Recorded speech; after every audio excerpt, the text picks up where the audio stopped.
আজকের গল্প প্রখ্যাত ছোট গল্পকার উইলিয়াম সমারসেট মমের লেখা দ্য লেটার। রূপান্তর ও বলা আমি সঞ্জয় চন্দ্র। সমারসেট মম একবার বলেছিলেন, fact is a poor story teller. It rambles, is haphazard, and tells of untidily. The writer needs to impose the discipline of a beginning, a middle, and an end. সত্য ঘটনা সর্বদা অগোছালো, লেখককে শৃঙ্খলা আরোপ করতে হয়। দ্য লেটার গল্পটি অন্য বহু মমের গল্পের মতোই পুরোপুরি একটি সত্য ঘটনাকে নিয়ে লেখা। লেখক এই সত্য ঘটনার সাথে কেবল একটি চিঠির প্রসঙ্গ যোগ করেন। 1926 সালে প্রকাশিত এই গল্পটি সফল মঞ্চনাটকে, চলচ্চিত্রে এবং ব্যালেতে রূপায়িত হয়েছে। 40-এর দশকে বিখ্যাত অভিনেত্রী বেটি ডেভিস এবং গ্ল্যাডিস কুপার দ্য লেটার নামক ক্লাসিক হলিউড সিনেমাতে অভিনয় করেন। সিনেমাটি 7টি একাডেমি অ্যাওয়ার্ড নমিনেশন এবং বেটি ডেভিসের জন্য বেস্ট অ্যাক্ট্রেসের নমিনেশন অর্জন করে। গল্প দ্য লেটার। গল্পটির স্থান হল ব্রিটিশ অধিকৃত ব্রিটিশ মালওয়া, মানে আজকের মালয়েশিয়া এবং সিঙ্গাপুর। 1911 সালে সমারসেট মম যখন এই অঞ্চলে ঘুরে বেড়াচ্ছিলেন, তখন তার এক সিঙ্গাপুরের উকিল বন্ধু তৎকালীন বিখ্যাত একটি মার্ডার কেসের গল্প শোনান এবং সেই গল্পটিকে কেন্দ্র করে এই গল্প দ্য লেটার। গল্পটি লেসলি এবং রবার্ট ক্রসবি নামক এক দম্পতিকে নিয়ে।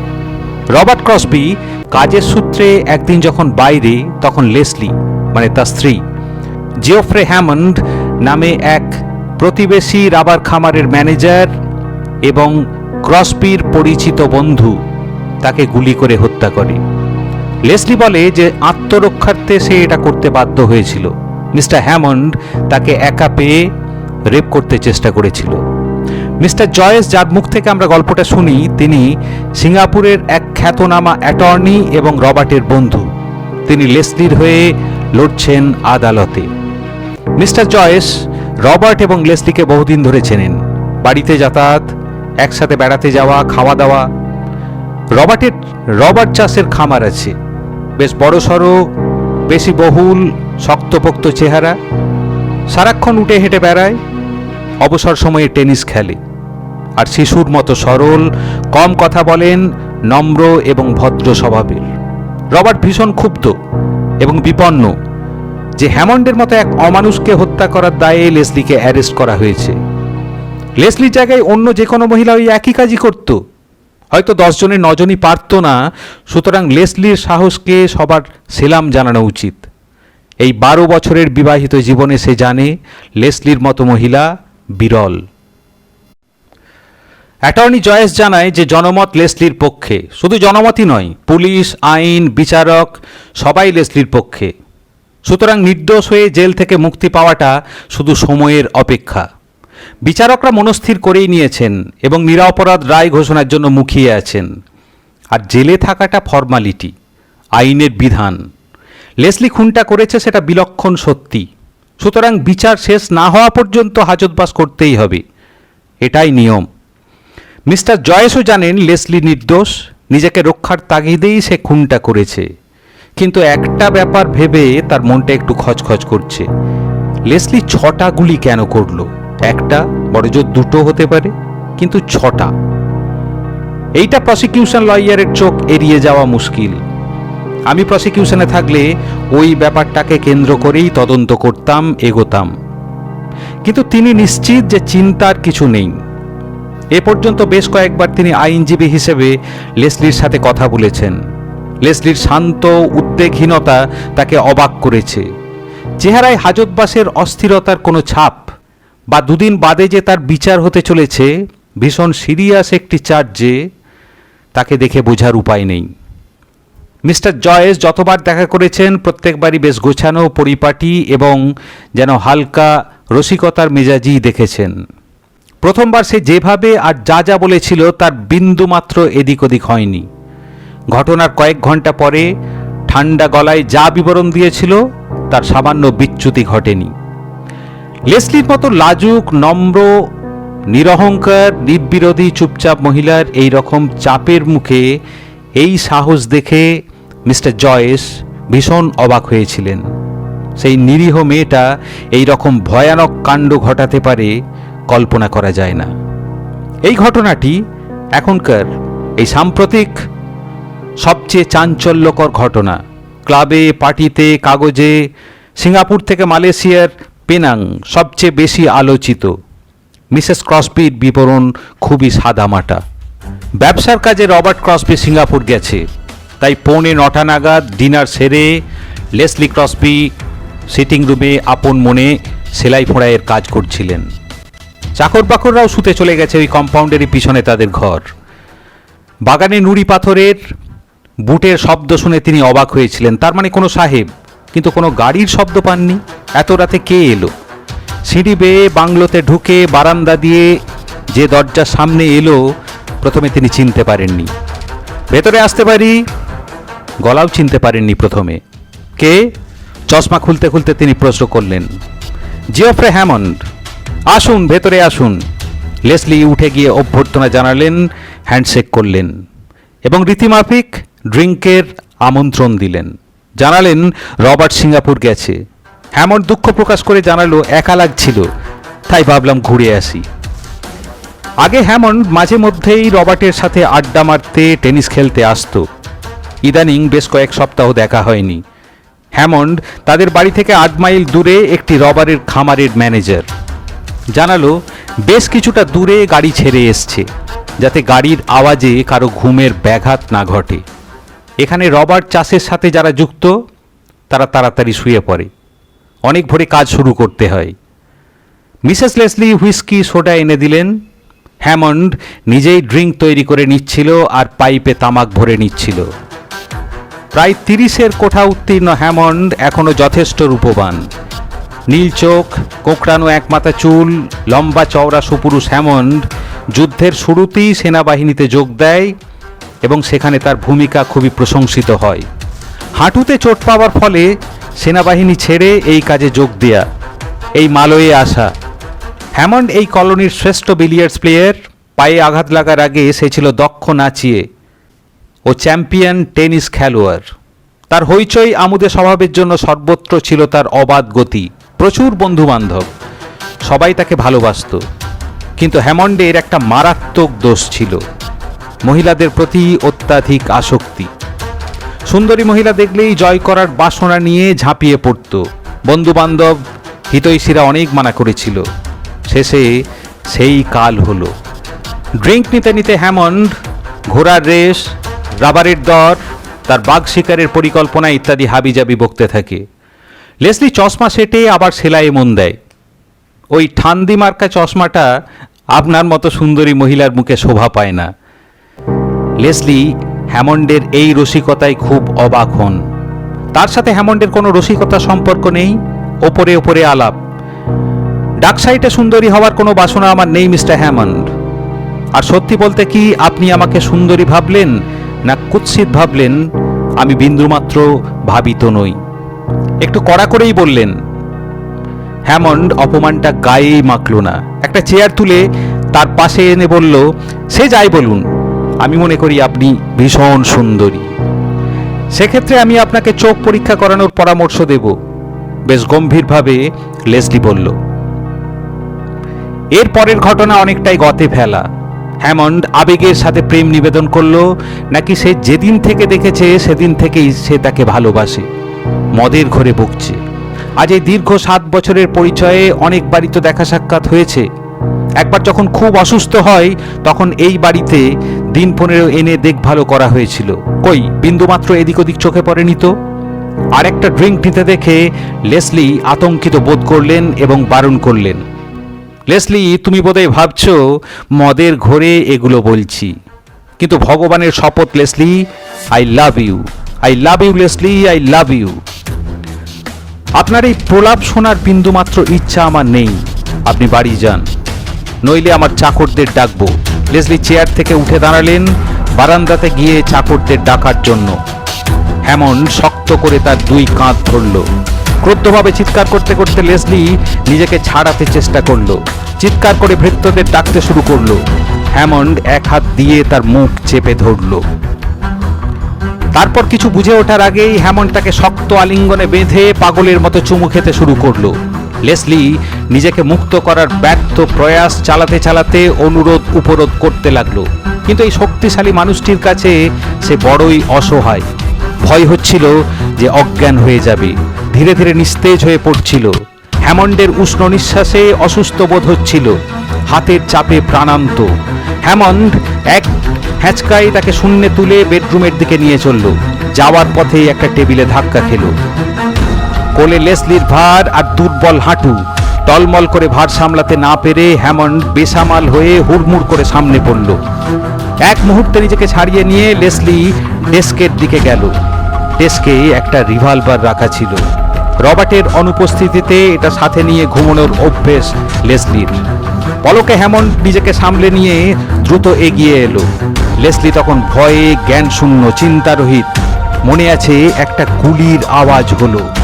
দেখলো হ্যামন্ড টলতে টলতে বারান্দার দিকে পালাচ্ছে, চিৎকার করে কিছু বলছিল। এখন মনে নেই। মনে আছে পিছু পিছু মোহগ্রস্তের মতো এসে স্বয়ংক্রিয়ভাবে একটার পর একটা গুলি করেই চলল, যতক্ষণ না চেম্বার খালি হলো। হ্যামন্ডের রক্তাক্ত দেহটা বারান্দায় পড়ে রইল। গুলির শব্দে বাড়ির চাকরদের ঘুম ভাঙল। তারা এসে দেখল মিসেস ক্রসবি তখনও রিভলভার হাতে হ্যামন্ডের মৃতদেহর কাছে দাঁড়িয়ে। এরপর রিভলভার ফেলে নিজের ঘরেতে ঢুকে খিল এঁটে দেয়। বাড়ির চালাক চতুর চীনাভৃত্য গাড়ি নিয়ে অ্যাসিস্ট্যান্ট ডিস্ট্রিক্ট অফিসারকে ডেকে নিয়ে আসে ভোরবেলাতে। লেসলি তার ঘর থেকে বের হয় এবং আরও কয়েক ঘন্টা পরে অ্যাসিস্ট্যান্ট ডিস্ট্রিক্ট অফিসার এবং তার স্বামী রবার্টের সামনে এই স্বীকারোক্তি দেয়।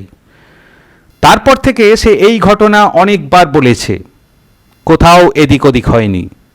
উকিল হিসাবে যেটা নিয়ে মিস্টার জয়েসের ধন্দ হচ্ছিল সেটা হলো ওই 6টা গুলি করার ব্যাপারটা। মিসেস লেসলিকে তিনি যতখানি চেনেন তাতে 6টা গুলি বড্ড বেশি। মানে গুলি খেয়ে পড়ে যাওয়ার পরও হ্যামন্ডের ওপর দাঁড়িয়ে একটার পর একটা গুলি করে গেছে। হ্যাঁ, বলেছে খুব রাগ হয়েছিল, জ্ঞান শূন্য, কিন্তু এত রাগ? তার মতো নিরীহ, ধীর স্থির, পরিচালিত, রসবোধ সম্পন্ন মহিলার এত রাগ? মিস্টার জয়েস কাঁধ ঝাঁকিয়ে নিজের মনেই বললেন, কে জানে বাবা, কাউকে দেখে আসলে বোঝার উপায়ই নেই কত হিংস্রতা ভেতরে লুকিয়ে আছে। দরজায় টোকা দিল কেউ। ভেতরে আসুন। তার চীনা clerk Ong Chi Seng. Gray's Inn থেকে আইন পড়ার পর এই 1-2 বছর তার কাছে অ্যাপ্রেন্টিসশিপ করছে, নিজে স্বাধীনভাবে প্র্যাকটিস শুরু করার আগে। খুব পরিশ্রমী, বাধ্য আর ভীষণ ধূর্ত। অংচি সসম্ভ্রমে ঢুকে সন্তর্পণে দরজা বন্ধ করে মিস্টার জয়েসের টেবিলের দিকে এগিয়ে এলো। আপনার সাথে কিছু ব্যক্তিগত কথা বলতে চাই মিস্টার জয়েস। অংচির অত্যাধিক অমায়িক হাবভাব, সব কিছু গুছিয়ে বলার প্রবণতা। মিস্টার জয়েস বড় রঙ্গবোধ করতেন। মৃদু হেসে বললেন, হ্যাঁ হ্যাঁ বলুন না, খুবই গোপনীয় ব্যাপার স্যার। ঠিক আছে বলুন। মিস্টার জয়েস ভালো করে অংচিকে দেখলেন। সেই প্রত্যেক দিনের মতো হাল ফ্যাশনের পোশাক, ঝকঝকে চামড়ার জুতো, উজ্জ্বল সিল্কের মোজা, কালো টায়ে মুক্তো আর রুবির পিন সাঁটা, বাঁ হাতের চতুর্থ আঙুলে একটা হীরের আংটি, পকেটে সোনার পেন আর পেন্সিল, হাতে সোনার ঘড়ি, চোখে চশমা। একটু কাশলো। স্যার, ওই ক্রসবি কেসটা নিয়ে একটা কথা ছিল। আচ্ছা স্যার, এমন একটা জিনিস জানতে পেরেছি যাতে পুরো কেসটাই অন্যদিকে ঘুরে যেতে পারে। কি জিনিস? আসামির একটি চিঠি মৃত ব্যক্তির কাছে পাওয়া গেছে। মিস্টার জয়েস যদিও বুঝতে পারছিলেন অংচি কি বলতে চাইছে, না বোঝার ভান করে বললেন, এই 7 বছর পরিচিতি সূত্রে এটা খুবই স্বাভাবিক। মিসেস ক্রসবি 2-একটা চিঠি লিখেছেন, কখনো চায়ের নিমন্ত্রণ, কখনো পার্টি, কখনো টেনিস খেলা। না স্যার, এই চিঠিটা সেরকম চিঠি নয়। ঘটনার দিন লেখা, হ্যামন্ডের মারা যাওয়ার দিন লেখা। মিস্টার জয়েস পলকহীন দৃষ্টিতে ক্লার্কটিকে দেখে যাচ্ছিলেন। এটা আপনাকে কে বলেছে? আমার এক ফ্রেন্ড। অংচি প্রায় নিখুঁত ইংরেজি বললেও আর উচ্চারণে চীনাদের যে স্বাভাবিক দুর্বলতা তা কাটাতে পারেনি। স্যার, আপনি জানেন মিসেস ক্রসবি বারে বারে বলেছেন হ্যামন্ডের সাথে বহুদিন কোনো রকম যোগাযোগই ছিল না। এই চিঠিটা কিন্তু হ্যামন্ডের মৃত্যুর দিনই লেখা। আপনার কাছে কি চিঠিটা আছে? না। চিঠিটার বক্তব্য কি? আমার ফ্রেন্ড আমাকে একটা নকল করে দিয়েছে, আপনি যদি পড়তে চান। চাই। অংচি তার পকেট থেকে মোটা একটা পার্স বের করলো। একতারা কাগজ, সিঙ্গাপুর ডলার, সিগারেট বাক্সের মধ্যে থেকে ভাঁজ করা হাফ পাতার একটি লেখা মিস্টার জয়েসের সামনে রাখলো। তাতে লেখা, রবার্ট রাত্রে থাকবে না, তোমাকে আজ আসতেই হবে, রাত 11টায় এসো, না এলে পরিণাম ভালো হবে না, গাড়ি আনবে না। কি প্রমাণ যে এটা লেসলির লেখা? যে খবরটা দিয়েছে তার উপর সম্পূর্ণ ভরসা করা যায়। তাছাড়া এটা সহজেই প্রমাণ করা যায়। মিসেস ক্রসবি আপনাকে বলতে পারবে এরকম চিঠি সে লিখেছে কিনা। মিস্টার জয়েস বললেন, এটা অসম্ভব, মিসেস ক্রসবি এরকম চিঠি লিখতেই পারে না। তাহলে তো স্যার ব্যাপারটা এখানেই শেষ হয়ে যায়। আমার ফ্রেন্ড আমাকে বলেছিল, যেহেতু আমি এখানে কাজ করি, ভেবেছিল চিঠি সম্বন্ধে জানলে আপনার সুবিধে, না হলে তো সোজা ডেপুটি পাবলিক প্রসিকিউটরের হাতে তুলে দিত। চিঠিটা কার কাছে?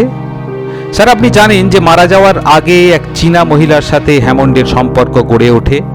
চিঠিটা তার কাছে। দুজনের কেউই অনেকক্ষণ কথা বলল না। তারপর মিস্টার জয়েস বললেন তিনি ব্যাপারটা নিয়ে ভাববেন। বেশ কিছুক্ষণ মিস্টার জয়েস ঘটনাটি নিয়ে ভাবলেন। চিঠির সহজ বিশ্লেষণ নিশ্চয়ই কিছু আছে। মিসেস ক্রসবির কাছে এর উত্তর পাওয়া যাবে। যদিও ঘটনাটি ঘটেছে মালয়েশিয়াতে, মিসেস ক্রসবিকে আনা হয়েছে সিঙ্গাপুরের বেলেন্দাভারু জেলে। কারণ ইংরেজ মহিলাকে রাখার উপযুক্ত জেল মালয়েশিয়ার ওই অঞ্চলে নেই। হাসি মুখে মিসেস ক্রসবি তাকে স্বাগত জানালেন, যেন নিজের বাড়িতেই অতিথি অভ্যর্থনা করছেন। চুল পরিপাটি করে বাঁধা, ম্যানিকিওর করা নখ। জানালেন তিনি আজ মিস্টার জয়েসকে আশা করেননি। জানালেন মুক্তির দিন গুনছেন, ছেলেবেলায় যেমন স্কুলের ছুটির দিন গুনতেন।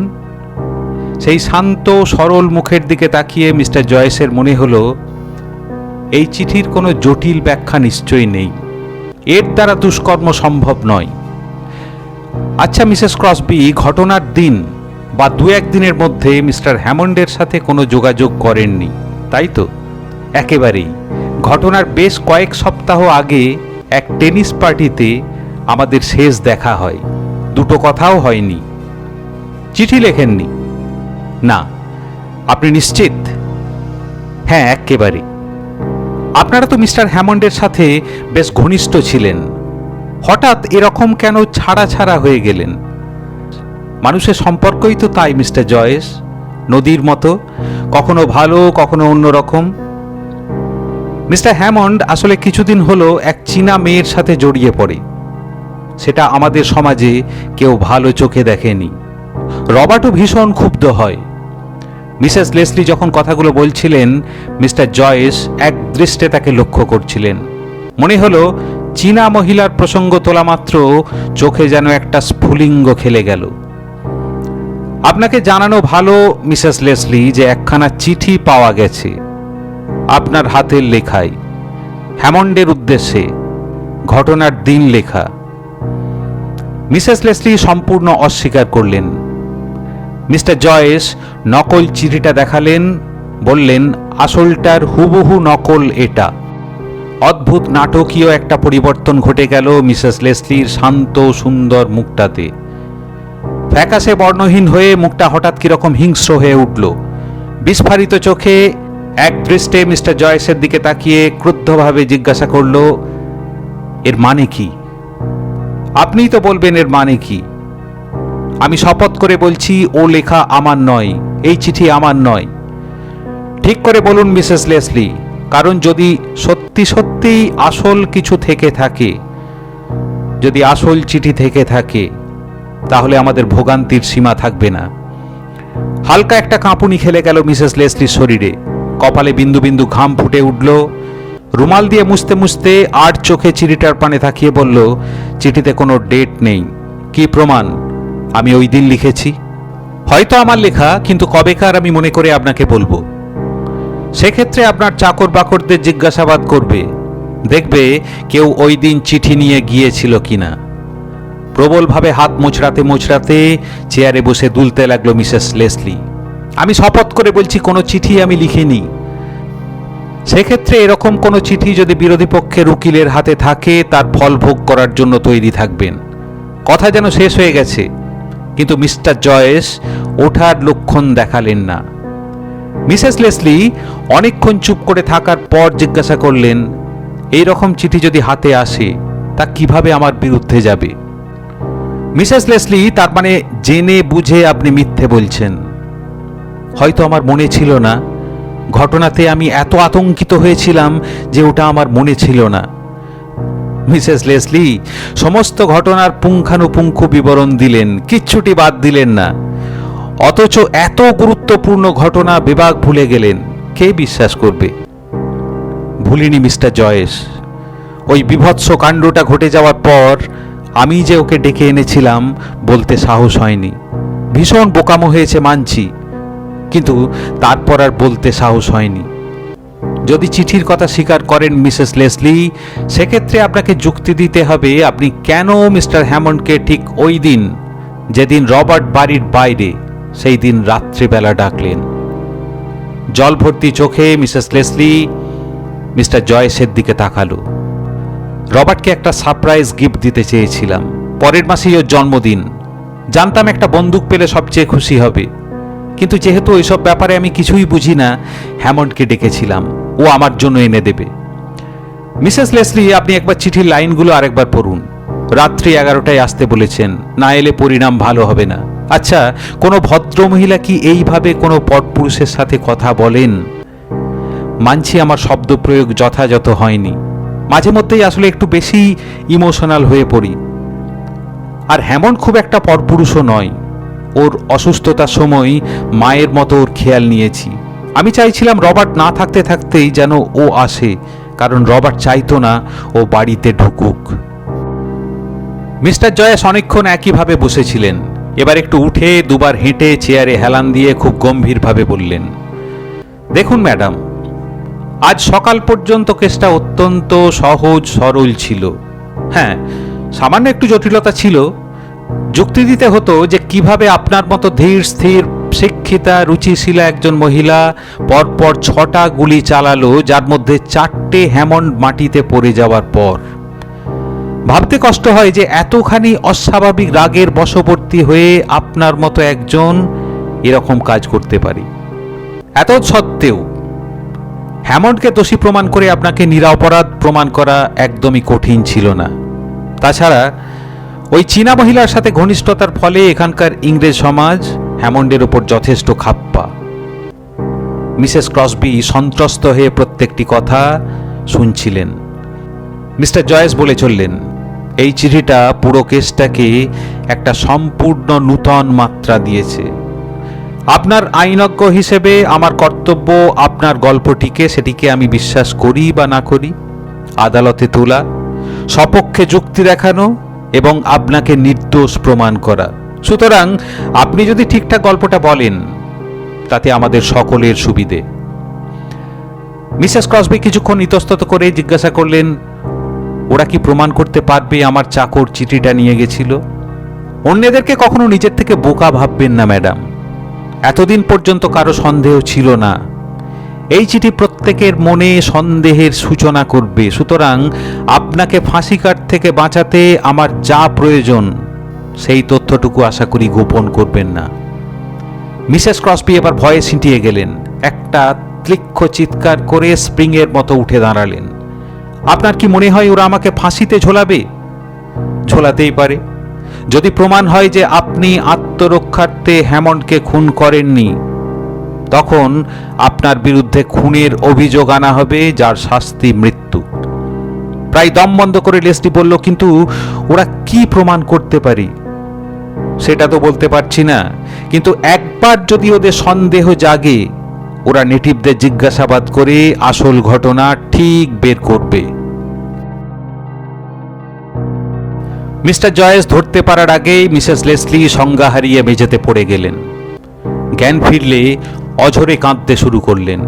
মিস্টার জয়েস নিচু স্বরে শান্ত করার চেষ্টা করলেন, নিজেকে শক্ত করুন ম্যাডাম। কিছুক্ষণের মধ্যেই মিসেস লেসলি গুছিয়ে উঠলেন, আগের মতো ধীর স্থির শান্ত হলেন। একটা দীর্ঘশ্বাস ফেলে বললেন, সবকিছু গুবলেট করে ফেলেছি। ওই চিঠিটা হস্তগত করার কোনো উপায় আছে মিস্টার জয়েস? চিঠিটার কথা আমার কাছে যে উত্থাপন করেছে, বোঝাই যায় যে সেই চিঠিটার গুরুত্ব বোঝে এবং গুরুতর মূল্যে বিক্রি করার জন্যই বলেছে। চিঠিটা ভীষণ বড় এক সাক্ষী, আর সাক্ষীর মুখ বন্ধ করতে অনেক মূল্য দিতে হয়। আমি রবার্টের সম্পত্তির হিসেব জানি না, রবার্ট কি পারবে এই মূল্য দিতে? লেসলি জানালো, রবার্টের বেশ কিছু রাবার বাগানের শেয়ার আছে যার মূল্য কম নয়। তাছাড়া রবার্ট লেসলিকে ভালোবাসে, যে কোনো মূল্যে তাকে বাঁচাতে চাইবে।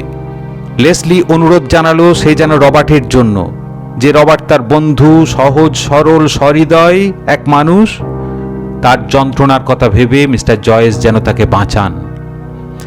মিস্টার জয়েসের করুণাবোধ হলো, বেচারা হ্যামন্ড তো আর ফেরত আসবে না। জানতেন মিসেস লেসলিকে বাঁচানো নীতিবিরুদ্ধ, কিন্তু বারে বারে রবার্টের কথা এবং এতদিন এই বিদেশে থাকার ফলে যে যাত্রাভিমান, এক ইংরেজকে এই বিদেশে দুরবস্থা থেকে বাঁচানোর চিন্তায় তিনি ঠিক করলেন লেসলিকে বাঁচাবেন, চিঠিটা কিনবেন। অফিসে ফিরে বসে বসে নানা রকম ভাবছেন।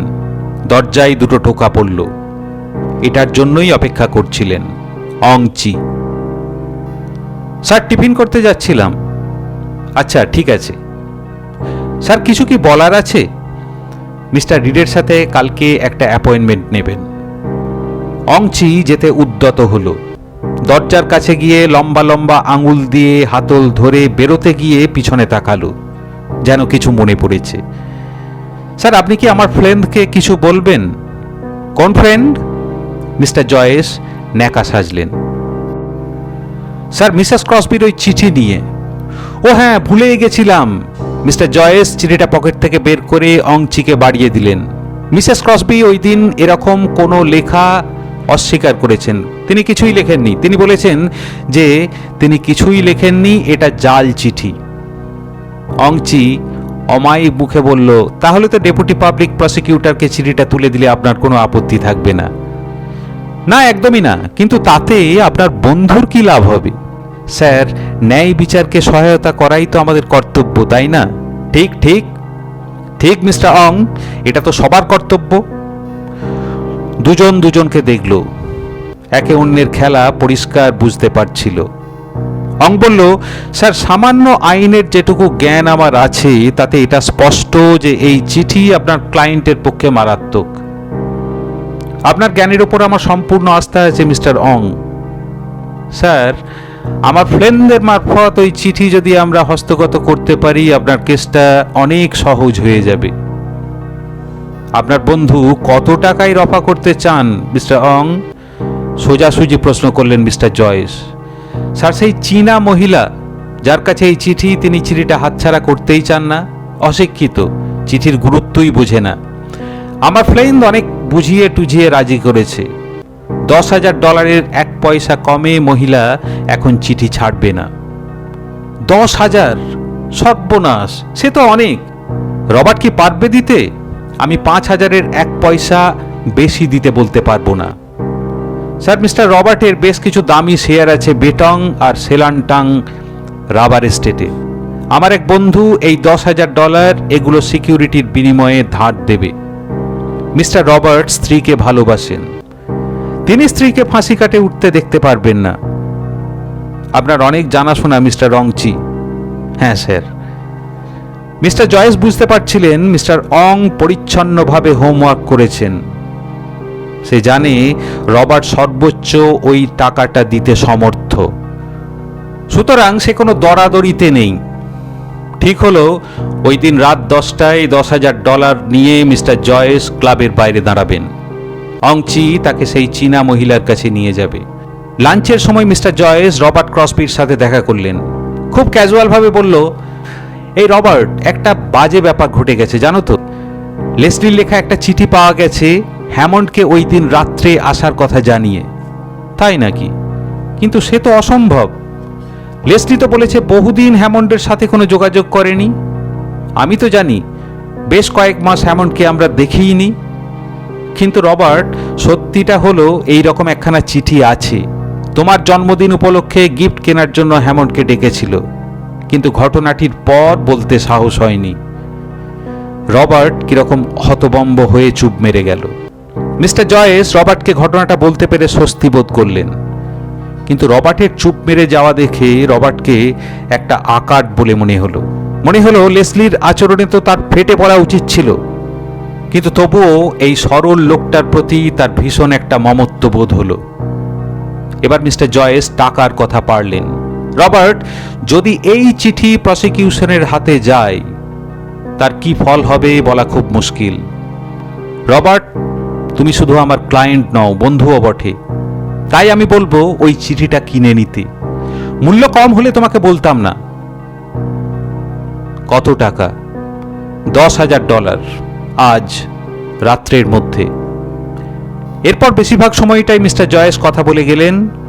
রবার্ট যাওয়ার আগে জানতে চাইল লেসলি কি গিফট তার জন্য কিনতে চেয়েছিল। নূতন একটা বন্দুক। রবার্ট আরো গুম মেরে গেল। জানালো সেও যাবে রাত 10টাতে। জয়েস তাকে নিতে চায়নি, কিন্তু রবার্ট গম্ভীরভাবে জানালো তার টাকা, এতগুলো টাকা, সেও যাবে। রাত 10টায় মিস্টার জয়েসের গাড়িতে অংচি রাস্তা দেখিয়ে নিয়ে চলল। $10,000 দিয়ে মিস্টার রবার্ট ক্রসবি চীনা মহিলার কাছ থেকে চিঠিটা নিলেন। ফেরার পথে রবার্ট মিস্টার জয়েসকে জানালো যে সেই রাত্রে সে বন্দুক কেনার জন্যই সিঙ্গাপুরে গিয়েছিল। মিস্টার জয়েস ট্রায়াল সম্পর্কে ঠিকই বলেছিলেন। ইংরেজ জজ, জুরি সবাই লেসলিকে নির্দোষ প্রমাণ করার জন্য মনস্থির করেই এসছিল।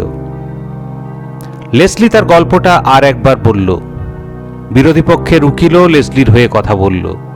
5 মিনিটের মধ্যেই জনগণের পছন্দের রায়, পপুলার ভার্ডিক্ট ঘোষিত হল। লেসলি নির্দোষ। পূর্ণ আদালত কক্ষ উচ্ছ্বাসে হর্ষধ্বনিতে ফেটে পড়ল। বিচারক মিসেস লেসলিকে অভিনন্দন জানালেন। সিঙ্গাপুর থেকে মালয়েশিয়া খুশির রেস বয়ে গেল। জনগণ খুব খুশি হল। মিসেস জয়েস লেসলির মুক্তিতে সবচেয়ে বেশি আনন্দিত হলেন। প্রথম থেকেই তিনি তার এই বান্ধবীর মুক্তি সম্পর্কে অন্যদের মতো যথেষ্ট আশান্বিত ছিলেন। ঠিক করেই রেখেছিলেন যে ট্রায়ালের পর লেসলিকে তার বাংলোতে নিয়ে যাবেন। কটা দিন পরে লেসলিদের বাংলোতে লেসলিরা ফেরত যাবে। মিসেস জয়েস এক ভুরি ভোজের আয়োজন করেছিলেন। ট্রায়াল শেষে 12:30টায় সদল বলে তারা বাংলোতে হাজির হলো। মিসেস জয়েসের মুখে কথার খই ফুটছিল। ককটেল নিতে নিতে তিনি একাই কথার বন্যা বইয়ে দিচ্ছিলেন। মিস্টার জয়েস তো বাড়িতে খুব বেশি কথা বলেন না, আর বাকি দুজন মিস্টার আর মিসেস ক্রসবি দুজনেই ক্লান্ত। সুতরাং মিসেস জয়েসই সিংহভাগটা সামলাচ্ছিলেন। তিনি বললেন যে চায়ের পরে ক্রসবিদেরকে বিচে নিয়ে যাবেন, ভালো লাগবে। রবার্ট বলল তাকে এক্ষুনি ফিরতে হবে তার এস্টেটে, জরুরি কাজ, অনেক দিন ঢিলে দেয়া হয়েছে। যদি লেসলিকে কটা দিন এখানে রেখে দেন খুবই কৃতজ্ঞ বোধ করবেন। মিসেস জয়েস তাকে জোরাজোরি করতে যাচ্ছিলেন, কিন্তু মিস্টার জয়েস বেশ গম্ভীরভাবে বারণ করলেন। রবার্ট তক্ষুনি বেরোলেন। যাওয়ার আগে লেসলিকে একবার ডেকে নিয়ে গেলেন। মিসেস জয়েস লেসলির ঘর ঠিক করতে গেলেন। বাইরে বাইক স্টার্ট দেয়া আর চলে যাওয়া শব্দ শুনে মিস্টার জয়েস বাইরের ঘরে এলেন। লেসলি শূন্য দৃষ্টিতে দাঁড়িয়ে, পাংশু মুখ, হাতে সেই চিঠি। সম্মোহিতের মতো বিড়বিড় করে বলল, ও জানে। মিস্টার জয়েস এগিয়ে গিয়ে চিঠিটা হাত থেকে নিয়ে একটা দেশলাই জ্বালিয়ে চিঠিটা পোড়ালেন। কোঁচকানো কালো ছাইগুলো পা দিয়ে ভেঙে দিলেন। রবার্ট জানে হ্যামন্ড আমার প্রেমিক ছিল। যুদ্ধ থেকে ফেরত আসার পরে পরেই আমরা প্রেমে পড়ি। রবার্টের কাছে ভান করতাম ওকে একদম পছন্দ করি না। রবার্ট বাড়িতে থাকলে ও আসতও না। আমি গাড়ি নিয়ে ওর সাথে দেখা করে আসতাম প্রতি সপ্তাহে 2-3 বার। রবার্ট সিঙ্গাপুর গেলে ও বাংলোতে আসতো অনেক রাত্রে, চাকররা ঘুমিয়ে গেলে। বেশ কয়েক বছর এরকমই চলছিল, কেউ ঘূর্ণাক্ষরেও টের পায়নি। কিন্তু গত 1 বছর ও হঠাৎ কেমন বদলে গেল। আমার প্রতি টান যেন উবে গেল। আমি ওকে এত ভালোবাসতাম, জীবনে সর্বস্ব ছিল ও, সব দিয়েছিলাম ওকে, আর ও আমাকে এড়িয়ে যেতে লাগলো। আমি এ নিয়ে তুমুল অশান্তি করতাম। একবার মনে হতো যে ও আমাকে ঘৃণা করে। তারপরে একদিন শুনলাম ও এক চীনা মহিলার সাথে থাকে। বিশ্বাস করতে পারিনি। তারপরে নিজের চোখে দেখলাম, গ্রামের রাস্তা দিয়ে দুজন হেঁটে যাচ্ছে, সর্বাঙ্গে সোনার গয়না, বুড়ি মোটা এক চীনা মহিলা। রাগে হিতাহিত জ্ঞান শূন্য হয়ে ডেকে পাঠালাম ওই চিঠিটা লিখে। এর আগেও অনেক চিঠি লিখেছি, ও পড়েই ছিঁড়ে ফেলতো, সেরকমই কথা ছিল। কিভাবে জানবো এটাই বাঁচিয়ে রাখবে? ওই রাতে ও এলো, চীনা মহিলার কথা অস্বীকার করলো। আমি ওকে ভীষণ অপমান করলাম, মুখে যা এলো তাই বললাম। ইচ্ছে হচ্ছিল হাত পা ছিঁড়ে ফেলি। শেষে ও ভীষণ ক্ষেপে গেল, বলল আমি অসুস্থ। হ্যাঁ, চীনা মহিলার ব্যাপারটা সত্যি। ও খুশি যে আমি জানি, আমি যেন ওকে মুক্তি দিই। আমি রাগে তখন হিতাহিত জ্ঞান শূন্য। টেবিলের ওপর রাখা রিভলভার নিয়ে একটা গুলি করলাম। ওকে লাগলো। ও বারান্দার দিকে পালাতে গেল, আর একটা গুলি করলাম। ও পড়ে গেল। তারপরে ওর ওপর দাঁড়িয়ে একটার পর একটা গুলি করেই চললাম। লেসলি হাঁপাতে লাগলো। ততক্ষণে তার ঘর তৈরি হয়ে গেছে।